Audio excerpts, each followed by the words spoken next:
Dream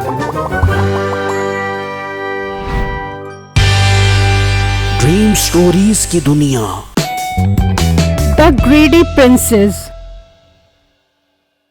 पुराने वक्तों की बात है, किसी गांव में एक जालिम बादशाह का दरबार था। वो बादशाह बहुत संगदिल था और लोगों को परेशान करता रहता था। गांव के सभी लोग उससे बहुत परेशान थे और उससे जान छुड़वाना चाहते थे। बादशाह की एक बीवी होती है जिसका नाम नसीबो कैंची मलका होता है। अरे मिठे बगैरत के बच्चे, तू बादशाह तो बन गया लेकिन अकल तेरे अंदर जरा भर भी नहीं आई। ऐसे बादशाही करते अभी तक तूने मेरे लिए सोने का महल नहीं बनवाया।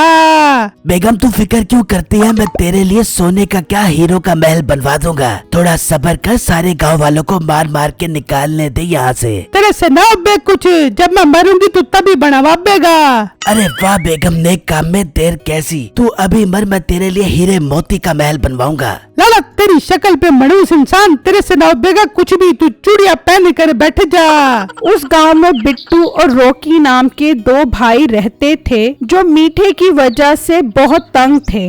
बिट्टू भाई, अगर हमने मीठे बादशाह को वो हीरा ढूंढ कर ना दिया तो वो हमें नहीं छोड़ेगा और हमारा घर भी जब्त कर लेगा। रॉकी तुम परेशान मत हो, अल्लाह सब ठीक कर देगा। अगर हम कोशिश करते रहे तो हमें वो हीरा मिल जाएगा और हमारी जान छूट जाएगी उससे। नहीं भाई, गांव के सभी लोग वो हीरा ढूंढ ढूंढ कर थक चुके हैं, लेकिन वो किसी को नहीं मिला तो हमें कैसे मिल पाएगा। रॉकी तुम ठीक कह रहे हो, लेकिन हम दोनों को ही इसका हल निकालना पड़ेगा और वो हीरा ढूंढना पड़ेगा।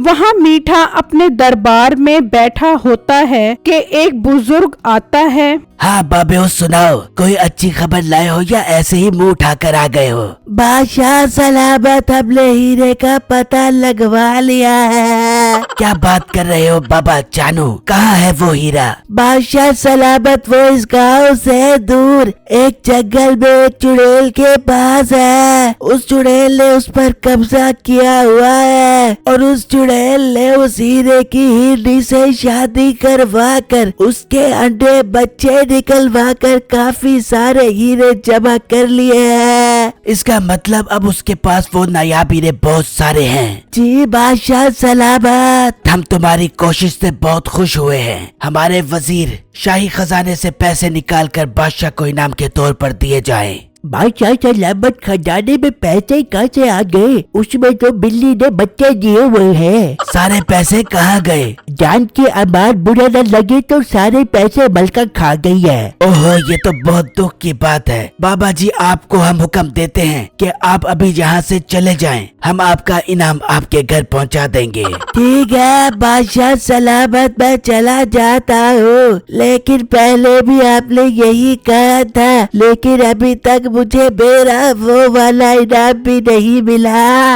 ये कहकर वो बुजुर्ग वहाँ से चला जाता है। और मोटी नाक वाली औरत, तू क्या मुझे हर जगह जलील करवाती रहती है? सारा शाही खजाना खा गई। मिठे मेरे साथ तमीज से बात करियो, किस शाही खजाने की बात कर रहा है? तू 420 रुपए पड़े हुए थे उस समय। तो तू 400 रुपए ले लेती, 20 रुपए रहने देती वहाँ पर। सारा शाही खजाना खाली कर दिया। वहाँ बिट्टू जंगल से लकड़ियाँ काटने जाता है तो उसे दरिया के पार एक गार नजर आता है। यार ये गाड़ कैसा है? मुझे इस गाड़ के पास जाना चाहिए, लेकिन मैं इस दरिया को कैसे पार करूँ? बिट्टू अभी ये सोच ही रहा होता है तो दरिया से एक बुजुर्ग निकलता है। बाबा जी, आप कौन हो? बेटा, मेरे बारे में क्या पूछते हो? तुम यहाँ हीरा ढूंढने आए हो ना? बाबा जी, आपको हीरे के बारे में कैसे पता चला? बेटा, तुम इस बात को छोड़ो, वो हीरा उस गार में है। बाबा जी, मुझे दरिया पार करवा कर उस गाड़ के पास ले जाओ ताकि मैं वो हीरा हासिल कर सकूं। ठीक है, तुम मेरे कंधे पर बैठ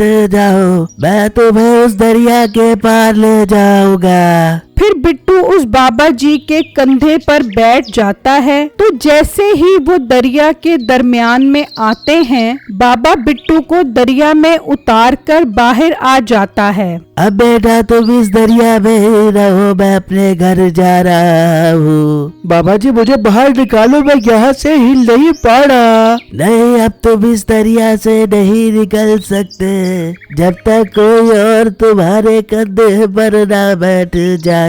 तुम उसे दरिया में छोड़ोगे तब ही तुम निकल पाओगे। ये कहकर वो बाबा वहाँ से चला जाता है और रात होती है। तो रॉकी बहुत परेशान होता है कि बिट्टू अभी तक घर नहीं आया। वो परेशानी में मीठे बादशाह के पास जाता है। हाँ रॉकी, क्यों आए हो तुम? बादशाह सलामत, सारा दिन गुजर गया है लेकिन मेरा भाई बिट्टू अभी तक घर नहीं आया। मैंने उसे हर जगह ढूंढ लिया है। मीठे ने रॉकी को परेशान देखा तो उसके दिमाग में एक आइडिया आया। रॉकी, तुम्हारा भाई हमारे कब्जे में है, हम उसको एक ही शर्त पर आजाद करेंगे जब तुम वो हीरा ढूंढ कर लाओगे। बादशाह सलामत, मैं अपने भाई के बगैर मर जाऊंगा, मेरे भाई को आजाद कर दो। रॉकी, तुम वो हीरा ले आओ और अपने भाई को आजाद करवा कर ले जाओ। वो हीरा जंगल में एक हार में पड़ा है, उसको ले आओ और अपने भाई को ले जाओ यहाँ से। ठीक है बादशाह सलामत, मैं जाकर वो हीरा लेकर आता हूँ। फिर रॉकी महल से चला जाता है तो नसीबो कैंची कहती है, अरे वाह बेटे, तेरे शैतानी दिमाग में क्या कमाल के आइडिया आते हैं। अरे बेगम, तेरा शोहर कोई आम बंदा है भला? तू अब देखती जा मैं करता क्या हूँ। फिर रॉकी जंगल से होकर उस दरिया के पास आता है तो उस दरिया में बिट्टू होता है। बिट्टू भाई, आप यहाँ कैसे आए? मीठा तो कह रहा था कि आप उसके कब्जे में हो। फिर बिट्टू रॉकी को सारी बातें बताता है। भाई मेरे काम करते हैं, मैं अपनी कुर्बानी दे देता हूँ ताकि आप दरिया से निकल सके और घर से वो हीरा लेकर आ सके।